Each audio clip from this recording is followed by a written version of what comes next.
అపోస్తలుడైన పౌలు కొరింథీయులకు రాసిన మొదటి పత్రికలోని 12వ అధ్యాయంలో ఉన్న 31 వచనములు. మరియు సహోదరులారా, ఆత్మ సంబంధమైన వరములను గూర్చి మీకు తెలియకుండుట నాకిష్టము లేదు. మీరు అన్యజనులై ఉన్నప్పుడు మూగ విగ్రహములను ఆరాధించుటకు ఎటుపడినా అటు నడిపింపబడితిరని మీకు తెలియను. ఇందుచేత దేవుని ఆత్మ వలన మాటలాడు వాడెవడునూ యేసు శాపగ్రస్తుడని చెప్పడనియు, పరిశుద్ధాత్మ వలన తప్ప ఎవడునూ యేసు ప్రభువని చెప్పలేడనియు నేను మీకు తెలియజేయుచున్నాను. కృపావరములు నానా విధములుగా ఉన్నవి గాని ఆత్మ ఒక్కడే, మరియు పరిచర్యలు నానా విధములుగా ఉన్నవి గాని ప్రభువు ఒక్కడే. నానా విధములైన కార్యములు కలవు గాని అందరిలోనూ అన్నిటినీ జరిగించు దేవుడు ఒక్కడే. అయినను అందరి ప్రయోజనము కొరకు ప్రతి వానికి ఆత్మ ప్రత్యక్షత అనుగ్రహింపబడుచున్నది.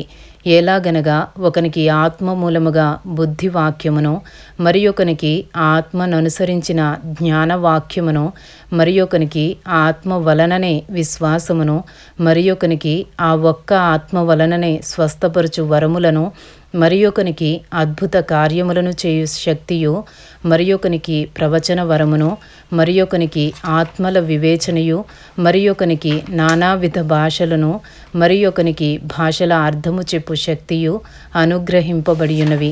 అయినను వీటినన్నిటినీ ఆ ఆత్మ ఒక్కడే తన చిత్తము చొప్పున ప్రతివానికి ప్రత్యేకముగా పంచి ఇచ్చుచు కార్యసిద్ధి కలుగజేయుచున్నాడు.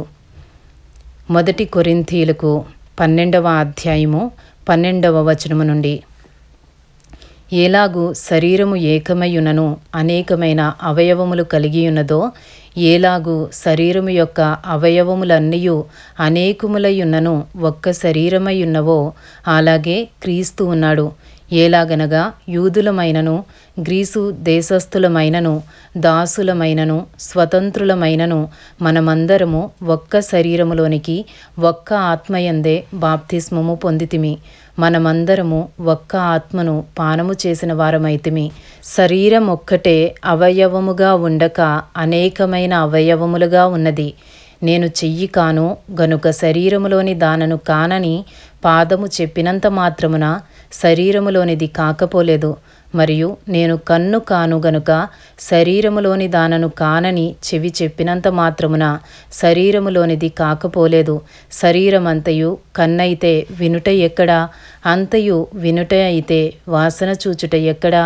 అయితే దేవుడు అవయవములలో ప్రతి దానిని తన చిత్త ప్రకారము శరీరములో ఉంచెను.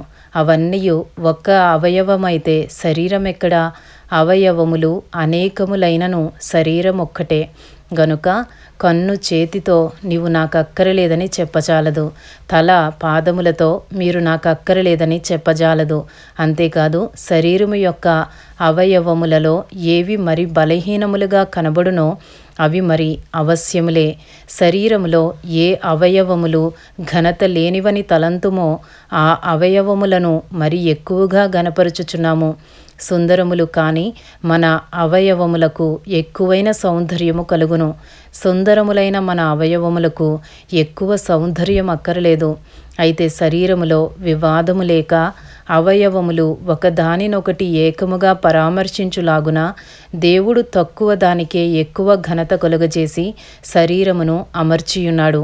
కాగా ఒక అవయవము శ్రమపడునప్పుడు అవయవములన్నీయు దానితో కూడా శ్రమపడును. ఒక అవయవము ఘనత పొందునప్పుడు అవయవములన్నీయు దానితో కూడా సంతోషించును. అటువలే మీరు క్రీస్తు యొక్క శరీరమై ఉండి వేరువేరుగా అవయవములై ఉన్నారు. మరియు దేవుడు సంఘములో మొదట కొందరిని అపోస్తలులుగాను, పిమ్మట కొందరిని ప్రవక్తలుగాను, పిమ్మట కొందరిని బోధకులుగాను, అటు పిమ్మట కొందరిని అద్భుతములు చేయువారిని గాను, తరువాత కొందరిని స్వస్థపరచు కృపావరములు గలవారిని గాను, కొందరిని ఉపకారములు చేయువారిని గాను, కొందరిని ప్రభుత్వములు చేయువారిని గాను, కొందరిని నానా భాషలు మాట్లాడు వారిని గాను నియమించెను. అందరూ అపోస్తలులా? అందరూ ప్రవక్తలా? అందరూ బోధకులా? అందరూ అద్భుతములు చేయువారా? అందరూ స్వస్థపరుచు కృపావరములు గలవారా? అందరూ భాషలతో మాట్లాడుచున్నారా? అందరూ ఆ భాషల అర్థము చెప్పుచున్నారా? కృపావరములలో శ్రేష్టమైన వాటిని ఆసక్తితో ఆపేక్షించుడి. ఇదియుగాక సర్వోత్తమమైన మార్గమును మీకు చూపుచున్నాను. ఇంతటితో కొరింథీయులకు రాసిన మొదటి పత్రికలోని 12వ అధ్యాయంలో ఉన్న 31 వచనములు పూర్తి చేయబడినవి.